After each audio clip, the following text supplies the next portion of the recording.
বড় বড় ফাটল দেখা দিয়েছে ভবনের বিভিন্ন অংশে। ছাদ থেকে খসে পড়ছে পলেস্তারা, বেরিয়ে গেছে রড। দেখে মনে হবে যে কোনো মুহূর্তে ধসে পড়বে ভবনটি।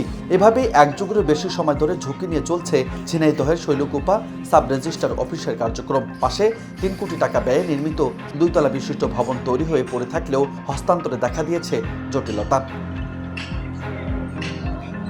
জানা গেছে শৈলকুপা উপজেলা শহরের ওয়াবদা এলাকায় ৮০ দশকে নির্মিত কোর্ট ভবন বর্তমানে শৈলকুপা সাব রেজিস্ট্রার অফিস। এক যুগেরও বেশি সময় ধরে জরাজীর্ণ অবস্থায় কার্যক্রম চলছে এই ভবনে।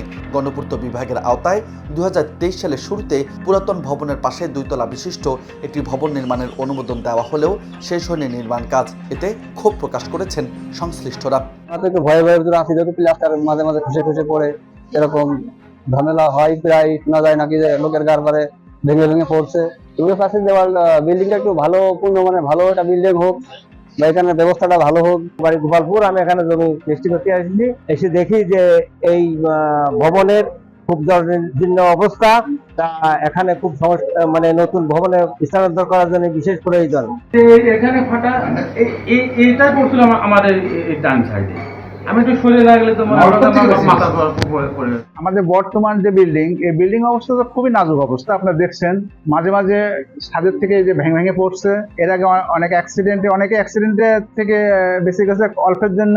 আর বৃষ্টি হলে পরে এমন অবস্থা যে আমাদের রেকর্ডপত্র রাখা খুবই কষ্টসাধ্য হয়ে গেছে। অনেকদিন ধরে সমস্যা, কিন্তু সমস্যাটা বেশি দেখা দিচ্ছে এই ৬ মাস নাগাদ। আর যদি খুব তাড়াতাড়ি নতুন বিল্ডিং আমাদের হস্তান্তর না করে, তাহলে আমাদের রেজিস্ট্রি বন্ধ হয়ে যাবে। আর দলিলপত্র রাখার মতো আর কোনো জায়গা নেই, মানে যে জায়গাটা ছিল একদম প্যাকড আপ হয়ে গেছে। এটা হচ্ছে সাব রেজিস্ট্রি অফিস শৈলকুপা। এটা হচ্ছে কোর্ট বিল্ডিং এ কার্যক্রম চলমান। প্রায় দীর্ঘ বছর ধরেই এখানে কার্যক্রম চলছে, কিন্তু বর্তমান যে বিল্ডিং এর যে কাজ আমরা করছি, আসলে আমি টুরিস্ট নিয়েই আমরা করছি। আপনারা যদি ভিজিট করেন দেখতে পাবেন যে বিভিন্ন জায়গায় ফাটল ধরেছে, বা ইভেন আমার রুমে যে ফ্যানটা আছে সেটাও হচ্ছে গিয়ে বাঁশের উপরে আসলে সেট করা আছে। এবং এজলাস রুম বা আমাদের শৈলকুপার প্রায় লক্ষাধিক মানুষের বা যত মানুষ আছে তাদের যে ডকুমেন্টস, গুরুত্বপূর্ণ জমি সংক্রান্ত দলিল বালাম সবকিছু আসলে আমাদের রেকর্ড রুম বা আমরা সংরক্ষণ করি।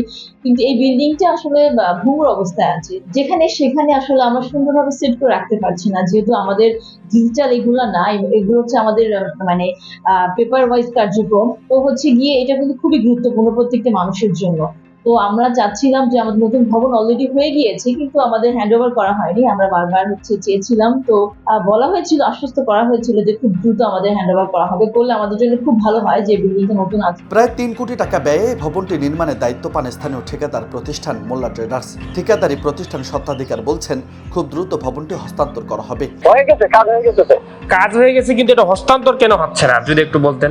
হস্তান্তর হচ্ছে না, আমি বলি এখানে ওই যে বাকি ছিল থেকে আমাদের গোবিন্দ মহকুব ডিজাইনটা কুয়েটের থেকে আগে টেস্ট বোরিং হচ্ছে।